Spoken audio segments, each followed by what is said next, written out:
नमस्कार, मैं रवि आपका बहुत बहुत स्वागत और अभिनंदन करता हूं अपने कार्यक्रम संत संदेश में। आज के इस कार्यक्रम में अमूमन हम आपकी जिज्ञासाओं को लेकर के आते हैं, उसका समाधान करने का प्रयास करते हैं, प्रेरणा की बात करते हैं और आप अपने जीवन में कैसे सकारात्मक रूप से सद्मार्ग की तरफ बढ़ें उसकी बात करते हैं। लेकिन आज हम ऐसे महान व्यक्तित्व को आप सभी के बीच में लेकर आए हैं, या कह सकते हैं कि आप सभी के बीच में आपके लिए पूज्य महाराज जी ने समय दिया है। तो आइए सबसे पहले पूज्य महाराज जी का स्वागत करते हैं। परम पूज्य जगत गुरु रामानुजाचार्य गोविंदाचार्य पूज्य गुप्तेश्वर जी महाराज का महाराज जी बहुत बहुत स्वागत और अभिनंदन है। जय श्रीमन। महाराज जी, आज इस कार्यक्रम को हम दो तरीके से बढ़ाना चाहेंगे। एक तो पूज्य श्री जी आपका जो एक आध्यात्मिक क्षेत्र है उसके लिए भी, लेकिन सबसे पहले हम जानना चाहेंगे महाराज जी, और दूसरी विषय पर आना चाहेंगे। अभी हम जो आपसे मिल रहे हैं और जो जानने का प्रयास कर रहे हैं अपने श्रोताओं के लिए, श्री गुप्तेश्वर पांडे जी के बारे में जानने का हम प्रयास करेंगे, इसलिए कि आप प्रेरणा स्रोत हैं। दर्शकों से भी बताना चाहेंगे कि आप जीवन में हताश और निराश अगर होते हैं तो आपको लगता है कि मेरा सब कुछ खत्म हो गया, मेरे पास कुछ नहीं, भगवान ने हमें कुछ नहीं दिया है। आप सोच करके देखिए कि बक्सर के एक छोटे से गांव में, गिरुआ बांध गांव में, आप श्री का 1961 में जन्म होता है, जहां पर न सड़क की व्यवस्थाएं, न बिजली की व्यवस्थाएं, और शिक्षा का गांव तो दूर, परिवार में भी 4 पीढ़ियों तक शिक्षा का दूर दूर तक नामो निशान नहीं था।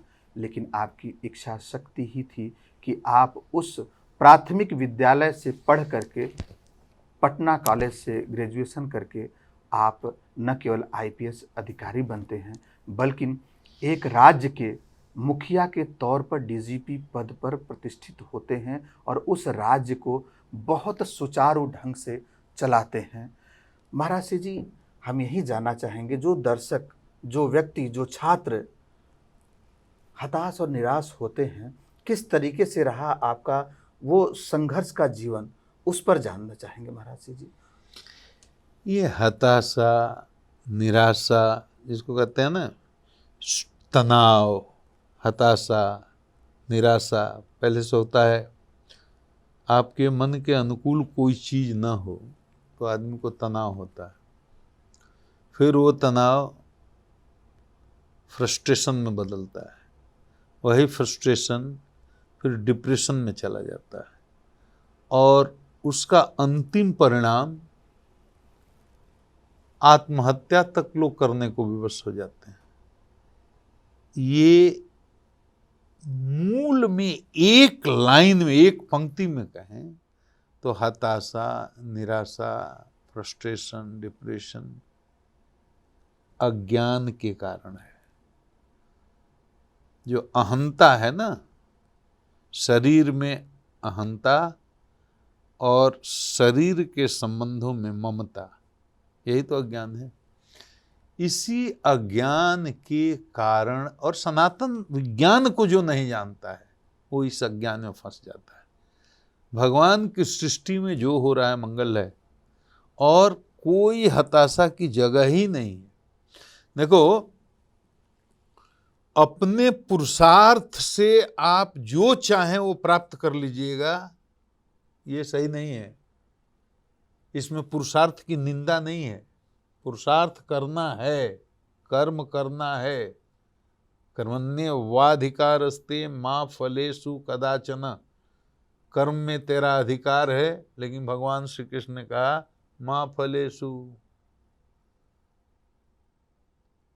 कर्म करो लेकिन फल में मत अधिकार रखो, फल भगवान पर छोड़ दो।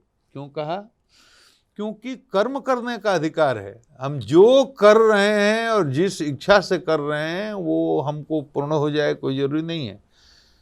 जीवन में आज जो भी ऐश्वर्य किसी के पास दिख रहा है, देखो, कोई आईएएस है, कोई आईपीएस है, कोई मंत्री है, कोई विधायक है, कोई प्रधानमंत्री है, कोई राष्ट्रपति है, ये न समझना कि केवल इस जन्म के पुरुषार्थ के कारण है वो।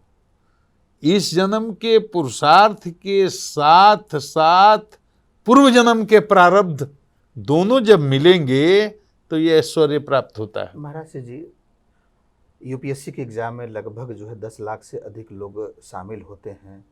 प्री मेंस होता है, इंटरव्यू होता है, फाइनल तो होकर के 800 या 1000 के लगभग होता है। तो अपनी सफलता को आप किस रूप में देखते हैं? यही बात समझा रहा हूँ। 10 लाख लोग बैठते हैं, 100 आदमी कोई आईएएस होता है जी, 100 आदमी केवल आईपीएस होता है ऑन एवरेज। तो इसका मतलब ये ना समझिए कि आप 9,99,900 लोग बेवकूफ होते हैं। 10 लाख में से चलो 9 लाख को हम छोड़ दें, सीरियस ना हो, 1 लाख सीरियस कैंडिडेट होते हैं। बिल्कुल। और इंटेलेक्चुअली बड़ा मुश्किल है ये तय करना कि कौन किससे इंफीरियर है। ऑलमोस्ट एक ही लेवल पर होते हैं, लेकिन बनते हैं केवल 100। 99,900 नहीं बनते। हम आईएएस आईपीएस की बात कर रहे हैं जी। क्यों बनते हैं? कर्म सबने किया, जी। मेहनत भी सबने किया, सब इक्वली इंटेलिजेंट भी हैं, कोई किसी से कम नहीं है। लेकिन 100 आईएएस बनता है और उसी में से 1 लाख में से कोई फुटपाथ पर जाकर दुकान भी पान का खोलना पड़ता है। क्यों? यही प्रारब्ध है। अब प्रारब्ध को सही कैसे किया जा सकता है? प्रारब्ध कैसे बनाया जा सकता है? अब ये तो बहुत ही गहरा आध्यात्मिक विषय होगा। लेकिन हम वही जानना चाहेंगे, अध्यात्म को महाराज जी इस तरीके से, सरल तरीके से हमारे दर्शकों को बताए जो उसको समझ में आ जाए। बहुत सरल है। जो भी आप कर्म करते हैं, कर्म आपका पीछा नहीं छोड़ेगा। मरने के बाद ये पंचभौतिक शरीर, छित जल पावक गगन सलिया, ये नष्ट हो जाएगा। इसके भीतर एक और शरीर है। ये तो हमारी बाह्य व्यक्तित्व है, आउटर पर्सनालिटी है। कोई गोरा है, कोई काला है, कोई लंबा है, कोई नाटा है, कोई मोटा है, कोई पतला है। ये हमारा बाह्य व्यक्तित्व है, असली नहीं है। इसके भीतर हमारा अंतःकरण है। तो ये जो बाह्य व्यक्तित्व है, ये स्थूल आंखों से दिखाई पड़ता है। हम आपको देख रहे हैं, आप हमको देख रहे हैं, लेकिन अंतःकरण इससे सूक्ष्म है। अंतःकरण मन, बुद्धि, चित्त, अहंकार, ये इसको कहते हैं अंतःकरण चतुष्टय। ये सूक्ष्म है, ये दिखाई नहीं पड़े देता, मन को देख नहीं सकते। दुनिया में कोई माई का लाल ऐसा डॉक्टर नहीं है कि किसी ऑपरेशन थिएटर में एक शरीर के 1 लाख टुकड़े भी करके और बता दे कि लो ये तेरा मन है। हार्ट दिखा देगा, ये आपका हार्ट, ये आपकी किडनी, ये आपका ब्रेन, सब कुछ, लेकिन मन नहीं निकाल सकता। ये प्लेट में देखो, ये तुम्हारा मन है, ये तुम्हारी बुद्धि है, ये तुम्हारा चित्त है, ये तुम्हारा नहीं निकाल सकता। अंतःकरण चतुष्ट तक चिकित्सा विज्ञान की पहुंच ही नहीं है। लेकिन दिखता नहीं है, फिर भी हम अपने अनुभव के आधार पर जानते हैं कि मन है, बुद्धि है, चित्त है। मन करता है कभी खाने का, कभी पीने का, कभी पकौड़ी खाने का, कभी जिलेबी खाने का, कभी सत्संग में जाने का, कभी सिनेमा जाने का। मन कभी उदास होता है, मन कभी प्रसन्न होता है, कभी रोने का मन करता है, कभी हंसने का मन करता है। मन तो है, ये हमको अनुभव से पता है। कभी दुखी होता है, कभी सुखी होता है। सारे कर्मों का कर्ता मन है। जितने भी हम काम, अच्छा करें तो, बुरा करें तो, चोरी करें तो, डकैती करें तो, भजन करें तो, सत्संग करें तो, अत्याचार करें तो, पापाचार करें तो, पुण्य करें तो, सारे कर्मों का कर्ता मन है। हाथ इंद्रियां नहीं है। मन आदेश देता है। मन में विचार उठा, अनुकूल परिस्थितियां बनी तो वही विचार संकल्प बन गया, और जब संकल्प बन गया तो उसने इंद्रियों का आदेश दिया। मन के हारे हार है, मन के जीत। इसका मतलब यही है। तो मन अनुभव से पकड़ में आ जाता है। बुद्धि अनुभव से जानते हैं बुद्धि है। जो भी जीवन में हम निर्णय लेते हैं, हमारा निर्णय गलत हो सकता है, सही हो सकता है, लेकिन निर्णय लेने वाली जो फैकल्टी है ना, उसी का नाम है बुद्धि। तो अनुभव से जानते मन है, बुद्धि है। उसी तरह चित्त है। हमारे जन्म जन्मों में जितने भी हमने अच्छे बुरे कर्म किए, सारे कर्मों की स्मृति जहां संचित होती है, उसी को चित्त कहते हैं। अनलिमिटेड जीविका है। करोड़ों जन्मों की स्मृतियां, कर्मों की स्मृतियां हमारे चित्त में संचित हैं। अब बताइए, आप यहाँ से घर जाइएगा ना तो अपने ही घर में घुसिएगा, पड़ोसी के घर में नहीं घुस सकते। कैसे आप पहचानते हैं ये मेरा घर है? कैसे पहचानते हैं पड़ोसी का घर है? कैसे आप पहचान लेते हैं कि ये हमारी पत्नी है, ये हमारी माँ है, ये हमारी बहन है, ये हमारे मित्र की पत्नी है? मित्र को कैसे पहचानते हो आप? स्मृति है ना वो चित्त में।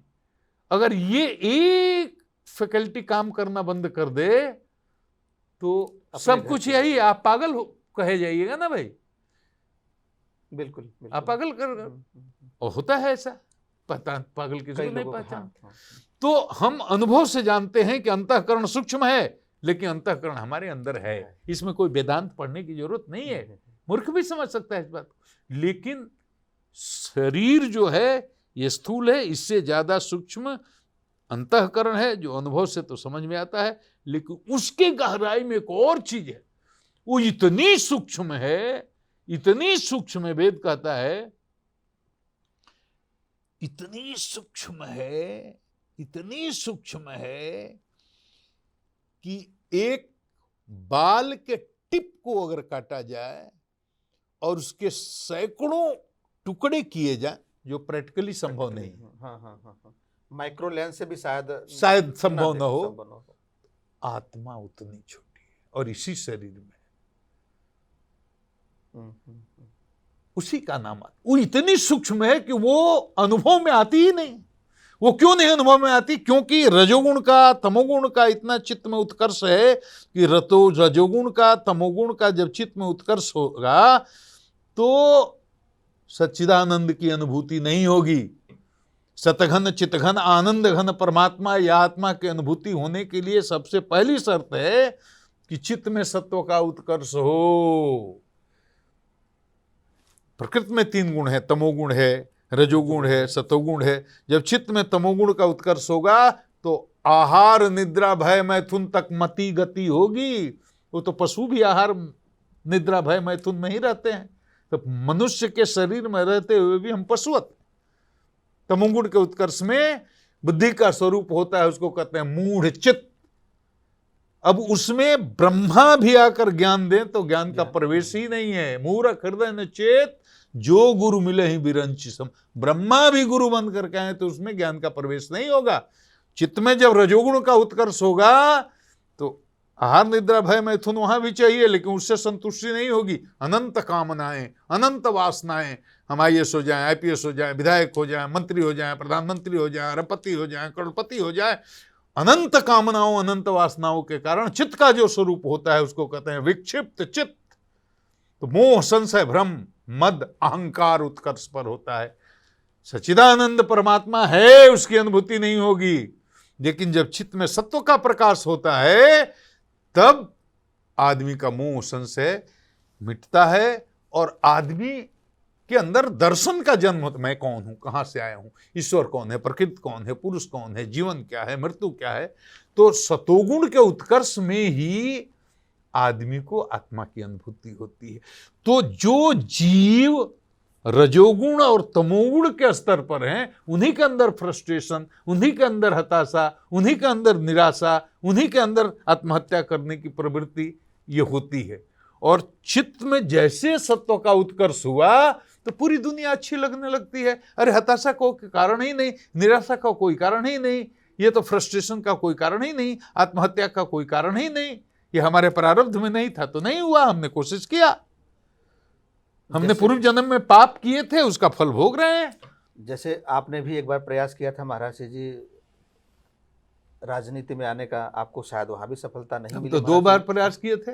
2009 में इस्तीफा दिया कि हमको राजनीति में जाना, MP होना है, टिकट नहीं मिला, फिर नौकरी में आया।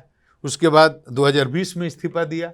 वो राजनीति करना, रजोगुण का उत्कर्ष था, सेवा करने का संकल्प था कि मुझे लगता था कि मैं राजनीति में आकर के एक बड़ा प्लेटफॉर्म मिलेगा तो जनता की बहुत सेवा कर पाऊंगा। ये भी रजोगुणी बुद्धि का ही कमाल। उसमें भी तो सेवा आप कर रहे थे महाराज जी, जनता की आपने। लेकिन ब्यूरोक्रेसी का प्लेटफॉर्म बहुत छोटा होता है।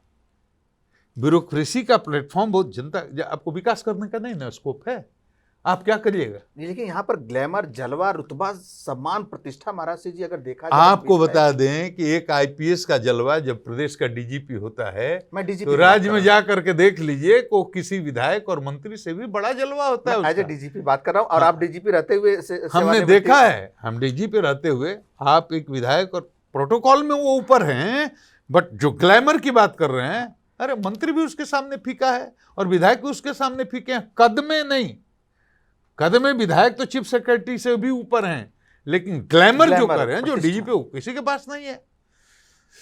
मैं खोज रहा था एक बड़ा प्लेटफॉर्म लोक सेवा के लिए कि जहां से मैं एक मॉडल स्थापित कर दूं कि विधायक होना कैसा चाहिए, एमपी होना कैसा चाहिए, नेता होना कैसे चाहिए। गरीबों के यहाँ, दलितों के यहाँ, सुस्तों के यहाँ घर घर में जाकर उनके दरवाजे पर खाट पसोऊंगा, उनके साथ रोटी नमक खाऊंगा, उनके कष्ट को, उनकी तकलीफ को, उनकी समस्या को सरकार तक पहुंचाऊंगा और लोगों को एक संदेश जाएगा पूरे दुनिया में कि जनता का प्रतिनिधि ऐसा होना चाहिए। वो मौका मुझे नहीं मिला तो इसका मुझे कोई अफसोस नहीं। अब मुझे पता चल रहा है कि वो रजोगुणी चिंतन था, मेरी गलत सोच थी। मैं राजनीति के लिए बना ही नहीं हूं। राजनीति में सफल होने के लिए बहुत सारे विशेष गुण चाहिए, उसकी चर्चा अप्रासंगिक होगी।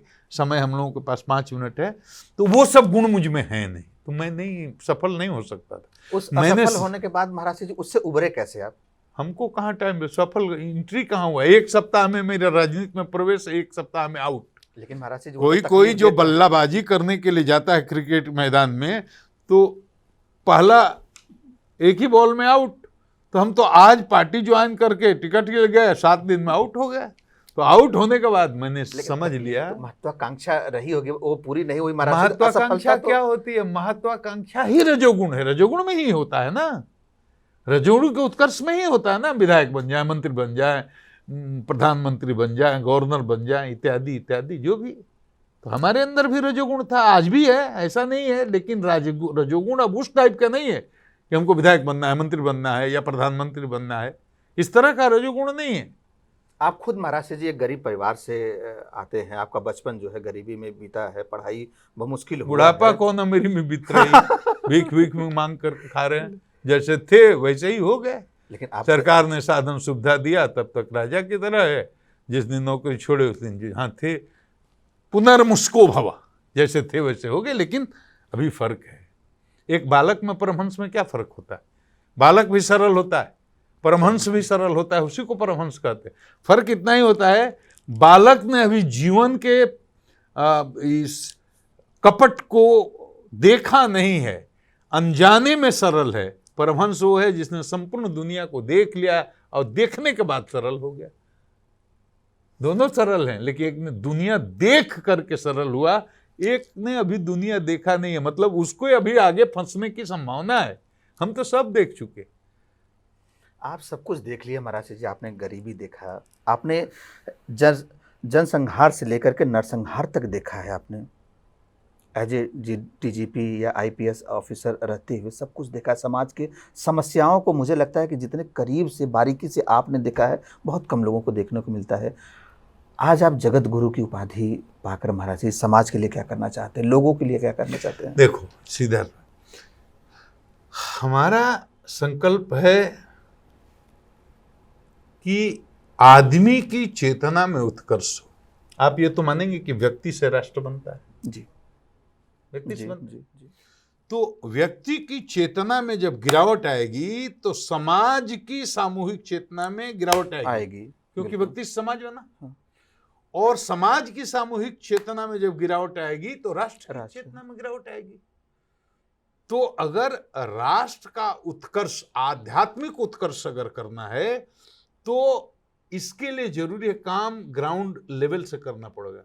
व्यक्ति की चेतना में उत्कर्ष लाना होगा। जब व्यक्ति की चेतना में उत्कर्ष आएगा तो सामूहिक सामाजिक चेतना में उत्कर्ष आएगा। जब सामूहिक सामाजिक चेतना में उत्कर्ष आएगा तो राष्ट्र की चेतना में उत्कर्ष होएगा। अभी गांव में देख लीजिए, लोग जात के नाम पर लड़ रहे हैं, पार्टी के नाम पर लड़ रहे हैं, मजहब के नाम पर लड़ रहे हैं, गली का झगड़ा, नली का झगड़ा, खेत का झगड़ा, खलिहान का झगड़ा। अरे घर घर में पड़ोसी को पड़ोसी से, लोग देखो, लोग अपने दुख से कम दुखी हैं, पड़ोसी के सुख से ज्यादा दुखी। लेकिन ये तो लड़ाई झगड़ा हमारे से द्वापर, त्रेता, सतयुग, ये तो हमेशा से होता है, तो कलयुग में हो रहा है, तो इसमें कौन सी बड़ी बात है? देखो, सतयुग में, त्रेता में, द्वापर में, कलयुग में ये सत रज तम तीनों गुण जब तक सृष्टि का अस्तित्व है तब तक रहेगा।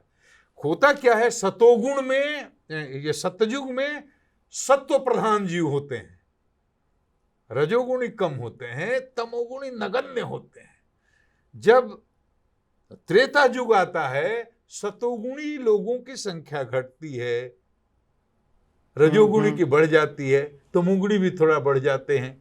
द्वापर जैसे जैसे आएगा वैसे वैसे रजोगुण तमोगुण बढ़ने लगता है। कलयुग में रजोगुण तमोगुण ही प्रबल होता है, सतोगुण ही दब जाता है। वो तीनों गुण तो हमेशा रहते जब ये दब जाता है तो इसको महाराज जी उठाने की क्या जरूरत है सतोगुण को? जब कलयुग चल रहा है, वो सतोगुण दब गया है, तो हम जब दबा है तो हम उसको उठाए कैसे सकते हैं?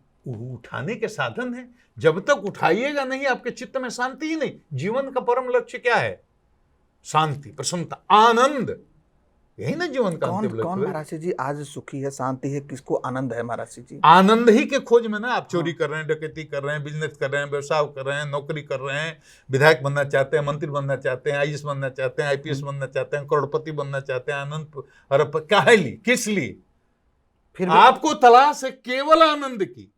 आपका परसेप्शन गलत है कि बड़ा पद होगा तो आनंद हो जाएगा, तो बड़े पद के पीछे भाग रहे हो।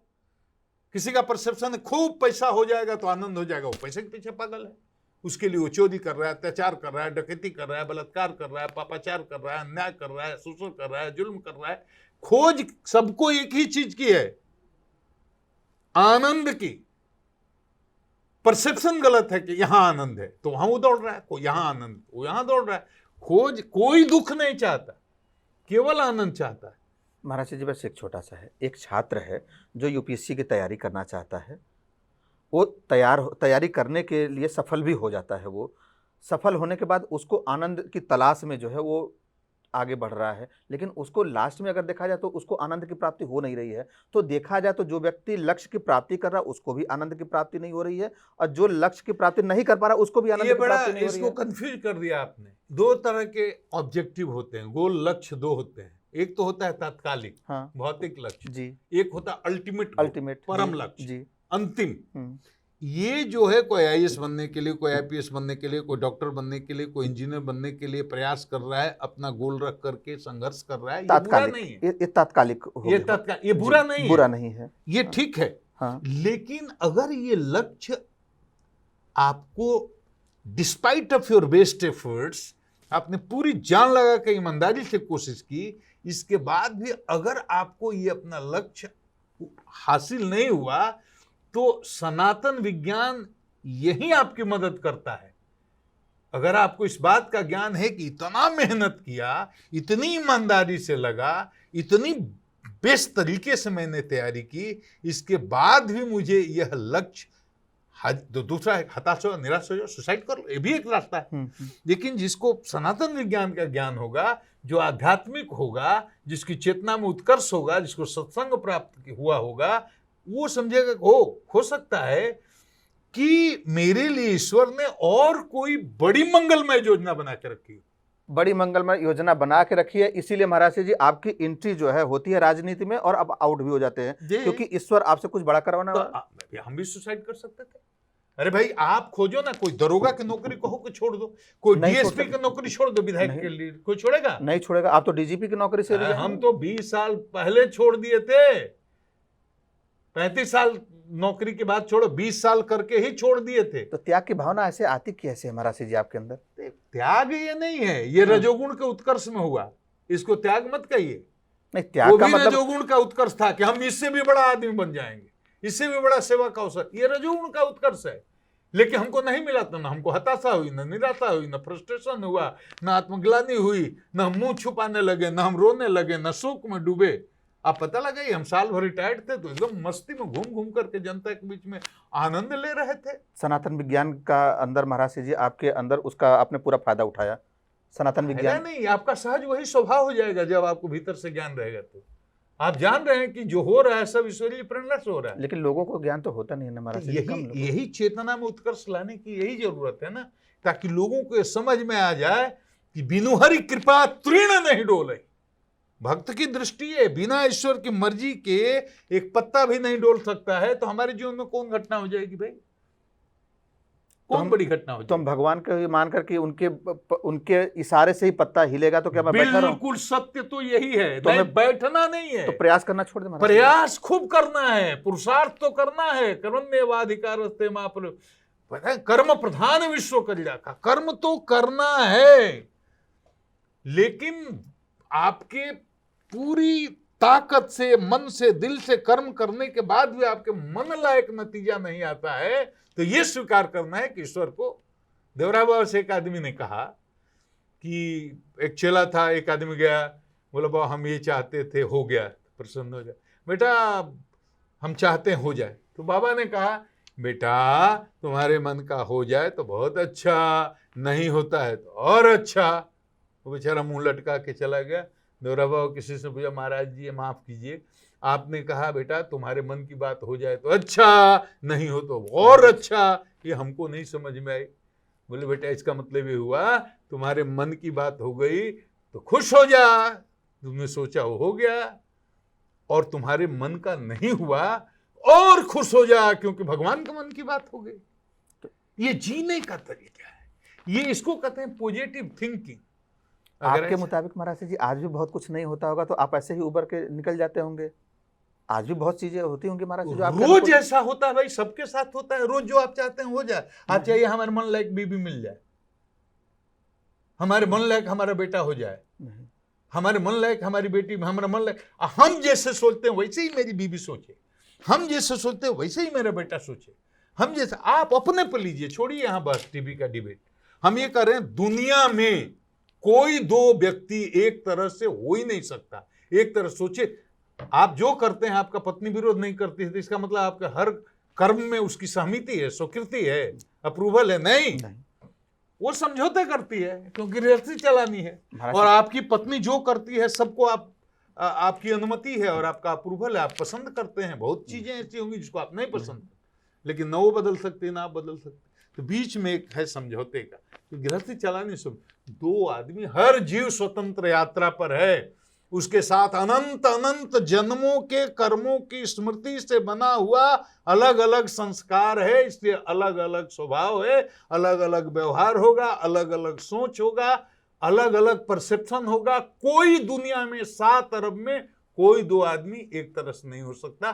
केवल संत हो सकते हैं जो सत्व के उत्कर्ष पर, चेतना की उस ऊंचाई पर हैं। तो संत जहां होंगे उस ऊंचाई पर, जो आत्मस्थ योगी हैं, परमहंस हैं, बस केवल उन्हीं में ये अंडरस्टैंडिंग हो सकती है।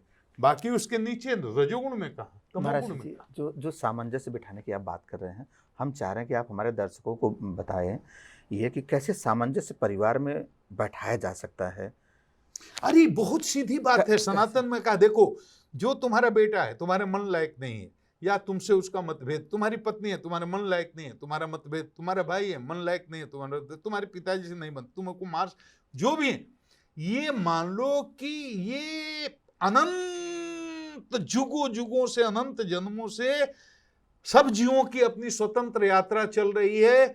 उस अनंत कोटि कल्पों में बहुत छोटे समय के लिए एक संबंध में जुड़े हो, पति पत्नी के रूप में, भाई भाई के रूप में, पिता पुत्र के रूप में, माँ भाई के रूप में, बहुत छोटे समय के लिए।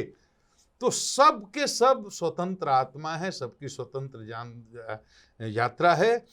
सबका सम्मान हृदय से अगर करना आदमी सीख ले और यह बात समझ ले कि सब मूलतः अलग है, ईश्वर अंश जीव अविनाशी सहज अमल चेतन सुखराशि, वो ठीक है, सब ईश्वर के अंश हैं, लेकिन अपने कर्मों के कारण, अपने संस्कारों के कारण सब एक दूसरे से अलग हैं। कोई किसी की तरह नहीं सोच सकता।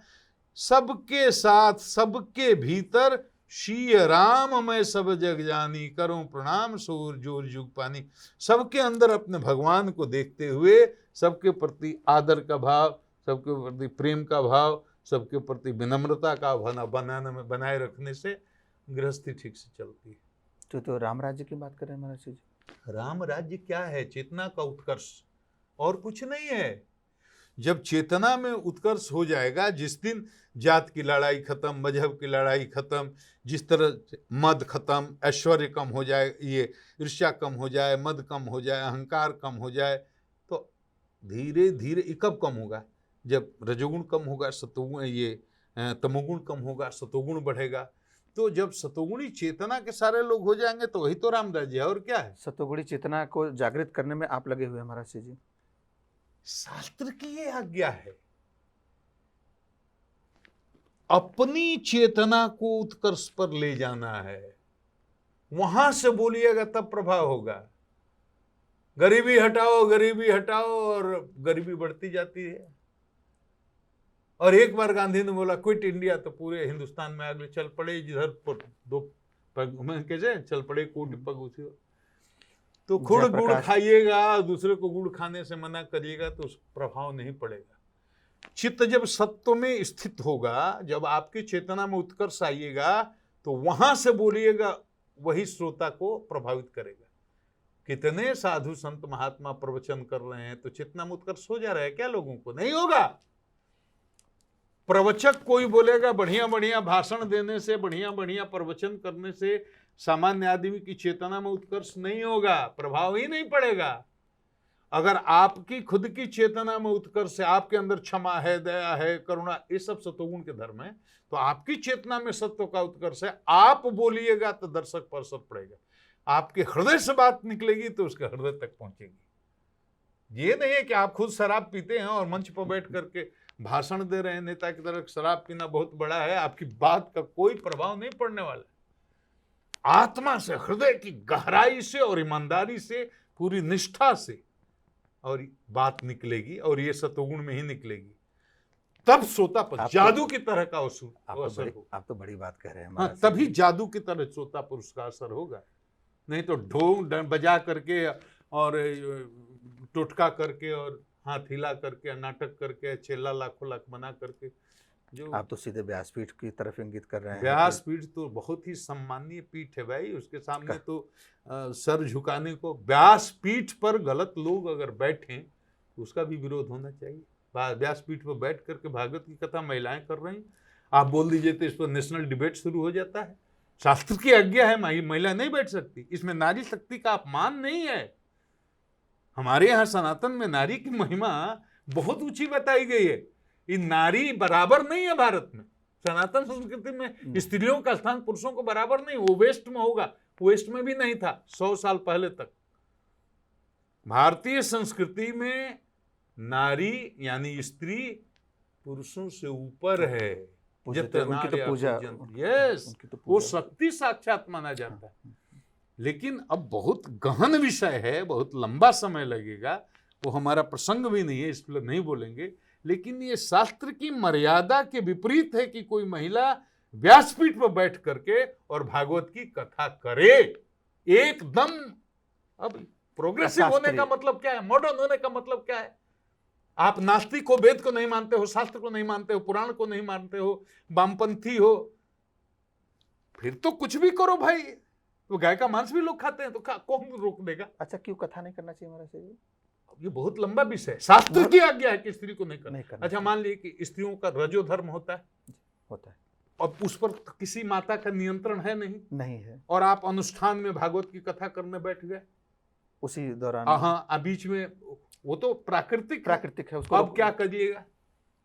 रोक भी नहीं सकते, कथा आप रोक भी नहीं सकते। तो कई कारणों से ये मना है। लेकिन तथा कथित प्रगतिवादी लोग, प्रोग्रेसिव लोग, अब स्त्रियां भी आकर के इस पर काफी बहस कर रही हैं टीवी पर। हाँ, ये तो हमारे समानता के खिलाफ, अधिकार के खिलाफ। ये नारी सशक्तिकरण ऐसे होगा? शास्त्र की मर्यादा का हनन करके नारी सशक्तिकरण होगा? गलत है ये सब। महाराज जी, राजनीति में फिर एक बार कभी नहीं, जीवन में भी नहीं। अब कहां से? क्यों? अभी तो क्या है महाराज जी, बहुत लोग अगर जाना होता है तो हम इस बार नहीं चले गए होते। अभी लोकसभा के चुनाव हो रहा है पूरे देश में, तो अगली बार भी हो सकता है। क्यों अगली बार क्यों? अभी हमको नहीं बुलाया जा रहा था, अभी हमको निमंत्रण नहीं था। जैसे मान लीजिए अगली बार महीनों से हमारे पीछे पड़े थे लोग। अगली बार मन कर गया महाराज, अगली बार क्यों मन करेगा? इस बार क्यों नहीं मन किया? हो सकता है कि प्रारब्ध में अगली बार हो महाराज जी, अगर ऐसा होता है महाराज जी। कौन जानता है प्रारब्ध को? कौन जानता है? हम तो नहीं जानते। लेकिन आज की स्थिति में मेरा एकदम स्पष्ट मेरी समझ है कि राजनीति मेरे बस की चीज नहीं है, मुझे राजनीति में नहीं जाना, मुझे चुनाव नहीं लड़ना। पसंदीदा नेता कौन है महाराज जी आपका? नहीं, मेरा कोई तो होगा जो पसंद। पसंद नेता क्या, जितने भी राजनीति से जुड़े व्यक्ति सब रजोगुणी व्यक्ति हैं। कोई 19 होगा, कोई 20 होगा, कोई कुछ भी होगा। किसी हम को तो क्यों अपना पसंद करते बताएं होंगे। कोई पसंद करे? हमारे पसंद के हमारे नेता है राम जी, हमारे नेता है कृष्ण जी, हमारे आदर्श यहाँ के ऋषि मुनि संत गौतम जी, वशिष्ठ जी, कणाद जी, कपिल जी। हम तो उस परंपरा का, हमारी पार्टी का नाम कृष्ण जी की पार्टी है, राम जी की पार्टी है। कथावाचक बनने से पूर्व महाराज जी हाँ, कोई तो अच्छा नेता रहा होगा कौन? आपके? हमको तो देश के सब नेता सब अच्छे लगते हैं, सब महान ही लगते हैं, और सबको उनको प्रणाम ही करने आप तो का हर मन में करता है। भगवान का दर्शन करते हैं। हम तो सबके, उनके अंदर तो विशेष रूप से, मैं सबके अंदर भगवान है तो उनके अंदर भी भगवान है। मेरे लिए कोई निंदनीय नहीं है, सब मेरे लिए प्रणम्य है। ये कोई व्यंग में नहीं बोल रहा। मुझे क्यों टिप्पणी करनी है कौन बढ़िया है, कौन खराब है, कौन अच्छा है, कौन बुरा है? सब अच्छे हैं, सब अपने अपने मति, स्वभाव और संस्कार के अनुसार सत्ता को प्राप्त करने के लिए अपनी अपनी। अपने 40 साल के सर्विस कार्यकाल में महाराज जी कभी ऐसी वाकया घटी हो जो कि आपको लगा हो कि ऐसा नहीं होना चाहिए था मेरे साथ, और बड़ा मुश्किल समय आया हो, और उस मुश्किल समय से आप कैसे उभरे थे? बहुत ऐसे प्रसंग हैं। वैसे देखिए, हर रोज आपके साथ उस ऐसा पद ही है कि हर रोज किसी न किसी तरीके की समस्याएं आती हैं, बहुत ऐसी बार, बहुत बातें जो आपको होती हैं भूलती जहाँ नहीं हो महाराज जी। बहुत बार ऐसा होता है। वो बहुत लंबा प्रसंग हो जाएगा, छोड़ दीजिए। वो रजोगुण का जीवन है, उसमें हमेशा ये उतार चढ़ाव और फ्रस्ट्रेशन, डिप्रेशन जिसकी आप चर्चा करते हैं, वो रोज होता रहता है, रोज। लेकिन उसी में संतुलन वही आदमी बना करके रहता है जो सनातन के सिद्धांत को जानता है, जिस पर गुरु की कृपा है, भगवान की कृपा है। और जो नहीं जानता है, जिस पर ईश्वर की कृपा नहीं है, वो अखला जाता है, गलत सही निर्णय ले लेता है। हम चाहेंगे कि जो हमारे दर्शक देख रहे हैं महाराज जी, जो छात्र देख रहे हैं, उनको कुछ आप टिप्स दें, क्योंकि हम तो देखो दोनों को बताएं। हम नौजवानों के लिए बोलेंगे कि आपको हताश होने का, निराश होने, पहली तो बात कि मनुष्य की योनि में आपका जन्म हुआ। ब्रह्मा की सृष्टि में 84 लाख प्रकार के जीव हैं, सबसे श्रेष्ठ ये कलेवर है जो आपको मिला। और आपके पूर्व जन्म के प्रारब्ध के कारण, पूर्व जन्म के कर्मों के कारण ही प्रारब्ध बना है, उसी प्रारब्ध के कारण आपको ये मनुष्य का शरीर मिला। आपने भारत में जन्म लिया, इसकी भी बड़ी महिमा है शास्त्रों में। मनुष्य का शरीर मिला, भारत में जन्म मिला। और मनुष्य के शरीर की महत्ता है कि चॉइस ऑफ एक्शन है। अब आप बाघ, सांप, बिल्ली, छुछुंदर कुछ भी हैं, उसमें चॉइस ऑफ एक्शन नहीं है। आपका ऐसा मैकेनिज्म डिजाइन किया गया है, भोग जोनी है, खत्म हो जाएगी। सांप किसी को काटता है, उसको पाप नहीं लगता। बाघ किसी को मारता, खाता, उसको पाप नहीं लगता। ये पाप पुण्य की अवधारणा केवल मनुष्य के लिए। जैसे ही आप उत्पन्न हुए मनुष्य योनि में, वेद आकर खड़े हो गए, शास्त्र आकर पड़े खड़े हो गए। ये करोगे पाप है, ये करोगे पुण्य है, ये करोगे स्वर्ग जाओगे, ये करोगे नर्क जाओगे, ये करोगे वैकुंठ जाओगे। तो मनुष्य योनि बड़ी दिव्य योनि है। ये नौकरी मिली नहीं मिली, IAS बने नहीं बने, इंजीनियर बने नहीं बने, डॉक्टर बने नहीं बने, व्यवसाय में फेल हो गए, पास हो, ये बड़ी छोटी चीजें। ईश्वर ने आपको भेजा है तो आपके रोटी की व्यवस्था उसने की है, ये पक्का जानो। इसलिए जो तुम्हारे मन का नहीं हुआ, तुम्हारी लाख कोशिश के बाद भी हताश होने की, जिंदगी यहीं खत्म नहीं। जिंदगी का लक्ष्य केवल IAS बनना, IPS बनना, विधायक बनना, मंत्री बनना या करोड़पति बनना नहीं है। ये जिंदगी मिली है आपको सेल्फ एक्चुअलाइजेशन, सेल्फ रियलाइजेशन के लिए। ये इसी शरीर से हम उस ब्रह्म विद्या को जाने, ब्रह्म तत्व को जाने, और ईश्वर के उस दिव्य स्वरूप को जान करके, समझ करके, अनुभव करके उस आनंद को प्राप्त करने के लिए शरीर मिला है। या IAS IPS नौकरी, ये सब तो दाल रोटी का इंतजाम है। कोई IAS बनकर दाल रोटी खा रहा है, तो कोई दुकान चला करके कोई पत्थर चबा रहा है, वो भी दाल रोटी उसको भी मिल जाती। हो जाए बहुत बढ़िया, कोशिश करो। नहीं भी हो तो हताश होने की जरूरत नहीं, निराश होने की जरूरत नहीं। भगवान पर भरोसा रखो कि तुम्हारे जीवन में आगे कुछ मंगल ही होगा, कुछ बुरा नहीं होगा। ईश्वर में आस्था, सनातन में आस्था बना करके बहुत धीरज और हिम्मत के साथ आने वाली हर कठिनाई का सामना करना। आप भारत में ही नहीं, पूरी दुनिया में जाकर के सनातन धर्म का ध्वज लहरा रहे हैं, तो आपका लक्ष्य क्या जब बाहर जाते हैं महाराज जी? देखिए, हमारा लक्ष्य सीधा है, हम गुरु के आदेश से। हमारा लक्ष्य ये कि सनातन के मूल सिद्धांत का, बड़ी छटपटाहट है। हमारे जो अपने भाई यहाँ से सनातनी लोग रोजी रोटी के चक्कर में जाके दुनिया के अन्य देशों में, बाकी पूरी दुनिया में भरे हुए हैं। मैं तो जहाँ भी जाता हूँ भारतीय मिलते हैं, विशेष करके बिहार, उत्तर प्रदेश और सब प्रांतों के लोग। उनके अंदर बड़ी एक छटपटाहट है, बड़ी एक प्यास है, वो अपने बच्चे को संस्कारित करना चाहते हैं। उनके अंदर ये संस्कारों का बीज डालना, सनातन संस्कृति के संस्कारों का बीज डालना चाहते हैं। उनको बड़ी बड़ी चिंता है उनको। उनके बच्चे अपने हाथ से बाहर होते जा रहे हैं। मैंने जाकर के देखा, 18 साल का लड़का हुआ, भारत का है। मैं जाता हूँ अपने घरों में, होटल में ठहरता नहीं, मैं होटल में खाता नहीं, वैष्णव के घर ठहरता हूँ, बिना प्याज लहसुन के भोजन करता हूँ। तो मैं जाता हूँ तो 18 साल का लड़का, वो भारत का पूरा अंग्रेज हो गया। न बाप को प्रणाम करता है पैर छूकर, न माँ को प्रणाम। 18 साल का हुआ, वो बाहर चला गया, गर्लफ्रेंड के साथ घूम रहा है। लड़की भी बड़ी हुई तो वो भी अपना बॉयफ्रेंड के साथ जा करके बाहर रहने लोग रहते हैं। हमारे यहाँ संस्कृति में जो बातें हैं वो नहीं है। उनके अंदर बहुत एक बेचैनी है, बहुत बौखलाहट है कि कैसे सनातन संस्कृति से हमारे बच्चे जुड़ें। तो प्यास उनके अंदर बहुत है। इसी प्यास के कारण वो लोग ठगे भी जाते हैं। तरह तरह के लोग यहाँ से जाते हैं, पैसे बना करके आते हैं, चंदा डोनेशन लेकर। भारत में तो महाराज जी पाश्चात्य सभ्यता को लोग अपना रहे हैं, संस्कृति को अपना रहे हैं, यहाँ पर भारत में रह करके। यही तो आश्चर्य है, जो चीजें सनातन संस्कृति में है नहीं, वो सब पश्चिम से अपना घर आज संभालो रे, पश्चिम से है आंधी आई, आंधी आ गई। आज तो यहाँ भी लिविंग रिलेशन में रह रहे हैं लोग। बहुत तरह के अंतरजातीय, अंतर धार्मिक विवाह हो रहे हैं, बहुत तरह की चीज विकृतियां आ गई हैं समाज में। किस तरीके की बचने की जरूरत है दर्शकों को महाराज जी? चेतना में उत्कर्ष लाओ।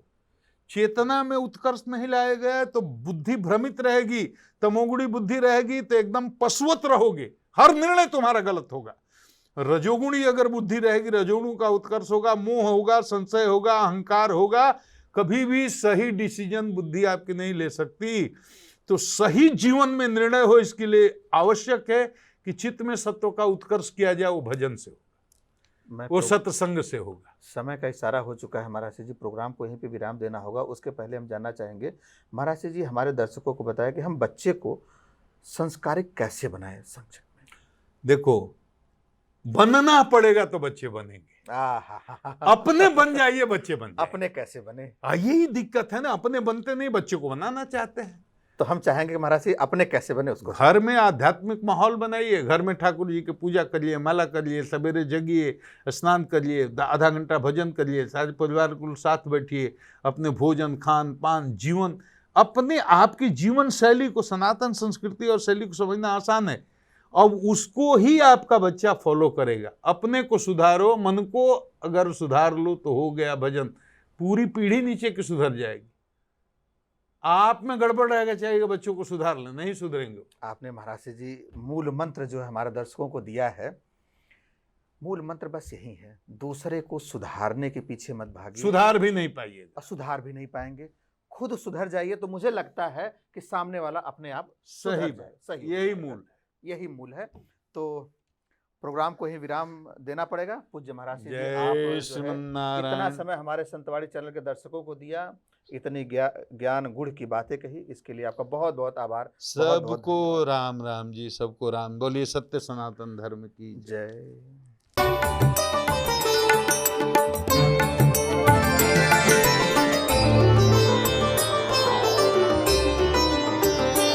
आप हमारे संतवाणी चैनल को सब्सक्राइब करें, वीडियो को लाइक करें, शेयर करें और हाँ, बेल आइकन पर क्लिक करना बिल्कुल ना भूलें, ताकि हमारी किसी भी वीडियो की सूचना सबसे पहले आपको मिले।